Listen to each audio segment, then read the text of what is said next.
कुम्मन दास जी का एक चरित्र आता है कि कुम्मन दास जी भैरव राग बहुत अच्छा गाते थे। सुबह सुबह उठ करके, और गोविंद कुंड है गोवर्धन में, वहां जाकर के श्री कुम्मन दास जी बैठ करके प्रेम से गाते थे।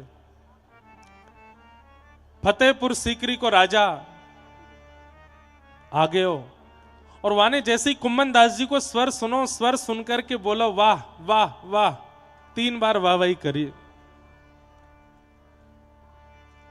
कुम्मन दास जी ने वही समय प्रण ले लियो, जल हाथ में लेकर के गोविंद कुंड को बोले, कहा आज के बाद ये राग श्रीनाथ जी को कभी नहीं सुनाऊंगा। क्यों? जिनकी वाहवाही सुनवे के काजे गायो, उनने तो कभी करी नहीं। और ये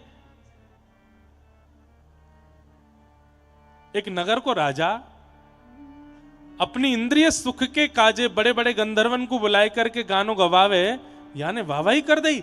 अरे राग पूरा अपवित्र है गयो, अब ठाकुर जी की सेवा के काजे ना बचो। आज भी बंधुओं, अब मैं पता ना क्यों राग रागिनी की महाराज जी वीणा लिया है, तब ते राग रागिनी आ रही है बार बार।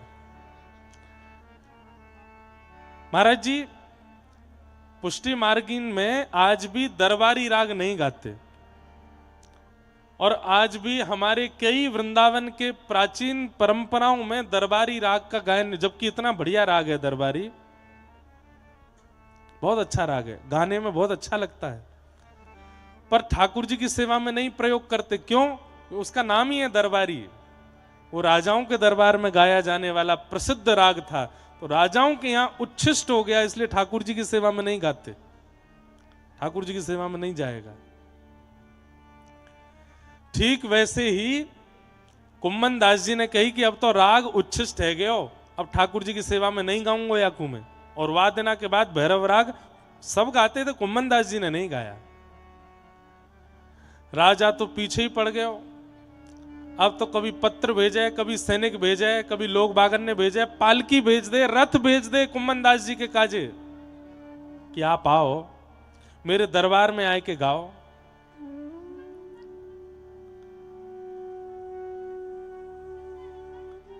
अब इतनों परेशान कर दियो कुम्मन दास जी को। कुम्मन दास जी के परिवार की स्थिति ऐसी कि तिलक स्वरूप लगावे के काजे भी कठोता में जल भर के वहां में अपनो प्रतिबिंब देखना पड़े, शीशा भी नहीं है घर पे, ऐसी दीनहीन स्थिति।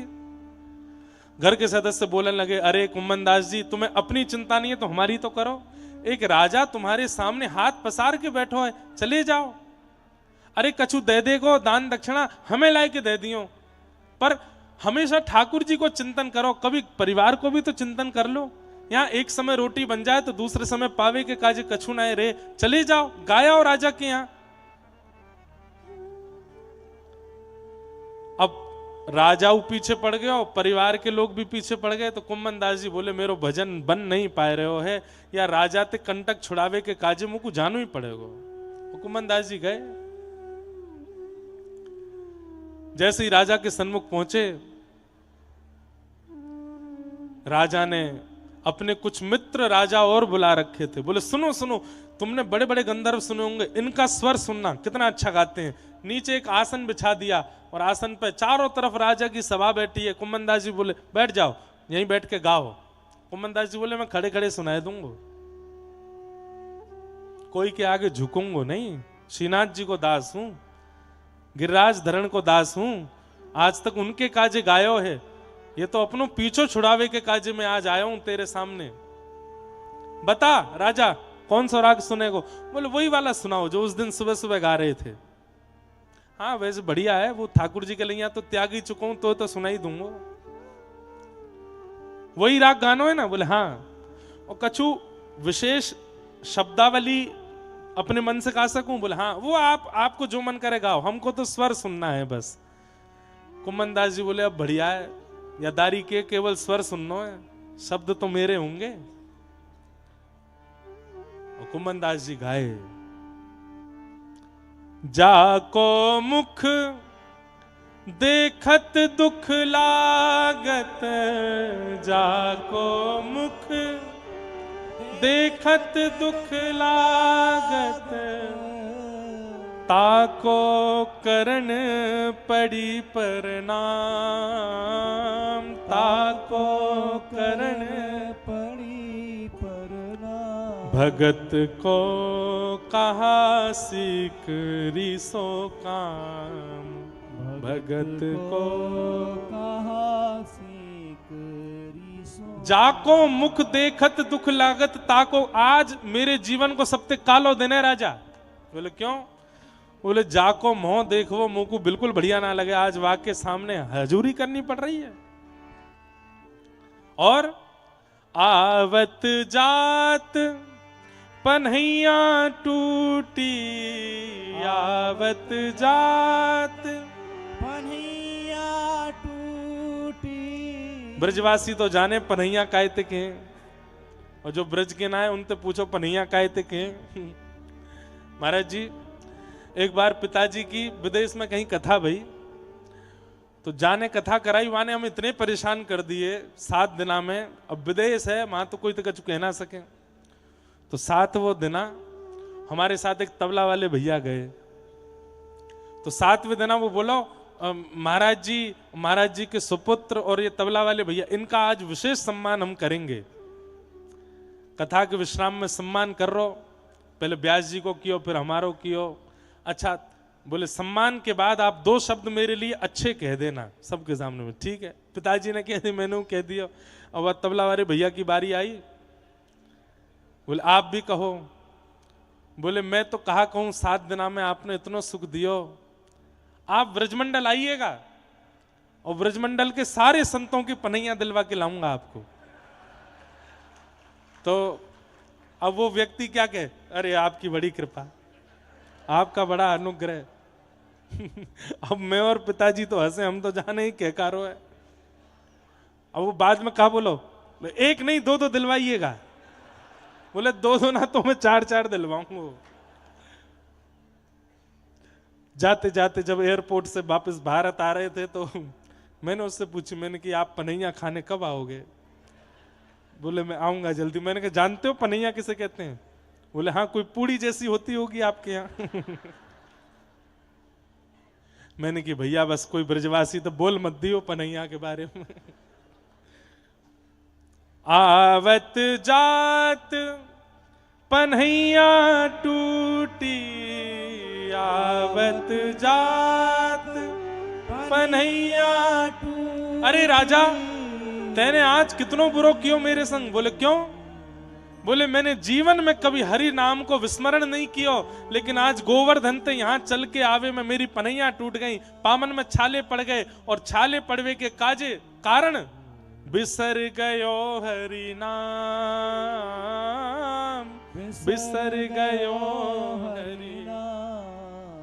भगत को कहा सीख रिसो काम, भगत को कहा सीख रिसो काम। कुम्भन दास लाल गिरिधर के, कुम्भन दास लाल गिरधर के। हे कुम्भन दास लाल गिरिधर के, कुम्भन दास लाल गिरधर के। और न दूजो काम,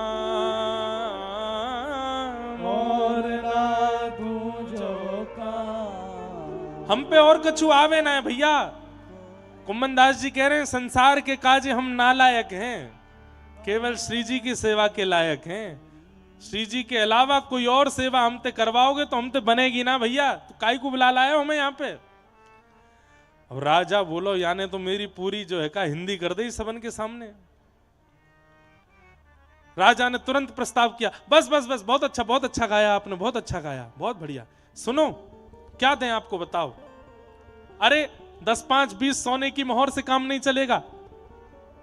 अपने जैसा एक महल बनवा करके गोवर्धन में आपको दे देता हूं। आप कहो तो सोने का रथ बनवा करके आपको दे देता हूं। आप कहो तो इतने घोड़े इतने हाथी आपकी सेवा में धर देता हूं। अब राजा को लगी सभा में मेरी बेइज्जती तो हो ही गई, तो कैसे दे दा करके सबके सामने इतना दूं कि बात थोड़ी ढक जाए। कुम्भन दास जी बोले हाथ जोड़ूं तेरे आगे। एक चीज मांगूंगा, अगर दे सके तो दियो।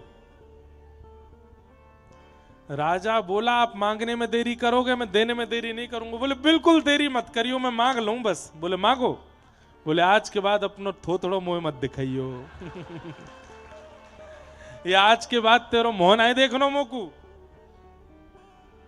मैं अगर तेरे राह में आ भी जाऊं तो तू अपनो रथ लौटाए के चलो जाइयो, मेरे सामने मत आइयो, बस यही दे दे मोकू। राजा बोला किसके अभिमान में बोल रहे हो इतना? कुंभन दास लाल गिरिधर के, कुंभन दास लाल गिरधर के, और न दूजो काम, और न दूजो का भगत को कहा सीख रिसो काम, भगत को कहा से। कुम्मन दास जी इतना कहकर के राजा के दरबार से निकले और गोवर्धन के लिए दौड़े हैं, और दौड़ करके आए और गिरिराज जी के ऊपर विराजमान श्रीनाथ जी के चरणों में आकर के इतना रोए, इतना रोए, इतना रोए। बोले जरूर मेरे भाव से, मेरी सेवा से, मेरे कंठ से कोई अपराध हुआ, इसलिए आपने ये एक राजा मेरे जीवन में भेज दिया। हे नाथ, मैं आपसे केवल इतना मांगना चाहूं, मैं चाहे अच्छा हूं, चाहे बुरा हूं, चाहे भला हूं, चाहे जैसा हूं, मैं आपको खिलौना हूं, मोते कोई और ना खेल जाए, या को ध्यान रखियो, मैं केवल आपको हूं नाथ। भैया हमारे पंडित श्री गया प्रसाद जी महाराज गिरिराज जी में समाधि, मुखार विंद से जैसे ही परिक्रमा शुरू करोगे तो सीधे हाथ पर पंडित श्री गया प्रसाद जी की समाधि। महाराज जी उनको कोई ने पत्र लिखो, और पत्र में बाबा से कही, बाबा कन्हैया बहुत खेले, जीवन में इतनी पीड़ा देते। हमारे दो बाबू बाबा बैठे हैं, आज गिरिराज जी से पधारे हैं, हमारे पूज्य महाराज जी तो ग्वालियर से पधारे हैं, आज बड़ी कृपा, मुझे तो दृष्टि नहीं पड़ी आप पे, क्षमा। गिरिराज जी, मैं पंडित श्री गया प्रसाद जी महाराज, उनको कोई ने पत्र लिख करके कही, बाबा सब लोग यहां को देखो, कितनी अच्छी बात। बोले बाबा जी कन्हैया बहुत खेले, कभी मैया को बीमार कर दे, कभी बहन को ब्याह तोड़वाए दे, पिताजी तो दूर ही बुलाए लिए, बालकन की ऐसी मती बिगाड़ दे। मतलब अपने घर की परिस्थिति लिखी और उसमें लिख दिया ठाकुर जी बहुत खेल रहे हैं मेरे संग, कहां करूं बाबा। तो पंडित जी महाराज ने विपरीत पत्र लिख करके भेजा उत्तर का, और उसमें क्या लिखा? बोले भैया लाला खेल रहे हैं तेरे संग, ये तेरो सौभाग्य है, तू बस उनते यूं ही कहियो। बोले जैसे खेलना खेलनियो लाला, बस याद रखियो खिलौना मैं ही रहना चाहिए, कोई और खिलौना नहीं आ जाए जीवन में, खिलौना मुझे रखियो। कहीं पता चली मुंह से बढ़िया कोई खिलौना दिख गयो और मैं छोड़ दियो तो करो, तुम खेलना बंद मत करो, बस याद रखियो खिलौना मैं ही रहना चाहिए, मैं आपको खिलौना हूं। कुम्मन दास जी बोले जय जय, मुंह पे कंठ है, मेरे पास स्वर है, मुंह को राग रागनी आमे, या को मतलब मैं एक अच्छो खिलौना हूं, मुंह से कोई और खेल नहीं जावे, या को ध्यान रखियो मैं केवल आपको हूं। हम लोगों के अंदर गुण आ जाता है तो हमारे अंदर सबसे पहले उस गुण को प्रसारित करने की एक भावना प्रकट होती है कि इस गुण को सब पहचान जाएं। पर हमारी स्वामी जी की परंपरा में, श्री हरिदास परंपरा में गुण छिपावे को नियम है। वह गुण को छिपाओ, केवल प्रिया प्रियतम के सामने प्रकट करो, और कोई को वाकी नजर नहीं लग जाए, या को ध्यान रखो। स्वामी जी महाराज को स्वर ऐसो है, अरे जिनको शिष्य है, स्वामी श्री हरदास जी के शिष्य हैं तानसेन, जिनके गाने से दीपक जल जाते हैं, जिनके मेघ मल्हार गाने से आकाश में बादल से वर्षा होने लगती है। सोचो जिस शिष्य के राग गाने से दीप जल जाते हैं, आकाश से मेघ वर्षा कर देते हैं, उनके स्वामी, उनके गुरु स्वामी जी के गायन से क्या होता होगा, हम विचार भी नहीं कर सकते, हम अनुभव भी नहीं कर सकते। लेकिन कभी भी किसी लोक रंजन के लिए अपने स्वर का प्रयोग नहीं किया स्वामी जी ने। तानसेन के साथ यदि बादशाह गया भी था तो तानसेन पहले ही समझा के ले गया, बोले स्वामी जी का स्वर सुन लेना लेकिन वाह वाह मत कर देना, क्योंकि अगर तुमने वाह वाह कर दी स्वामी जी नाराज हो जाएंगे। और हम आप सब लोग, हम तो कोई वाह वाह ना करे तो हम नाराज हो जाएं, यानी वाह वाह ही ना करी, हमने इतनों का कर दिया तो वाह वाह ही ना करी। पर ये हम भाव क्यों बता रहे हैं भैया? जा स्थान में बैठे हो, कम से कम स्वामी जी के कछु लक्षणन के साथ यहां आई हो तो ही या स्थान पे आने को सौभाग्य है, या स्थान पे आने को आपको साफल्य होगा। उत्तम भोग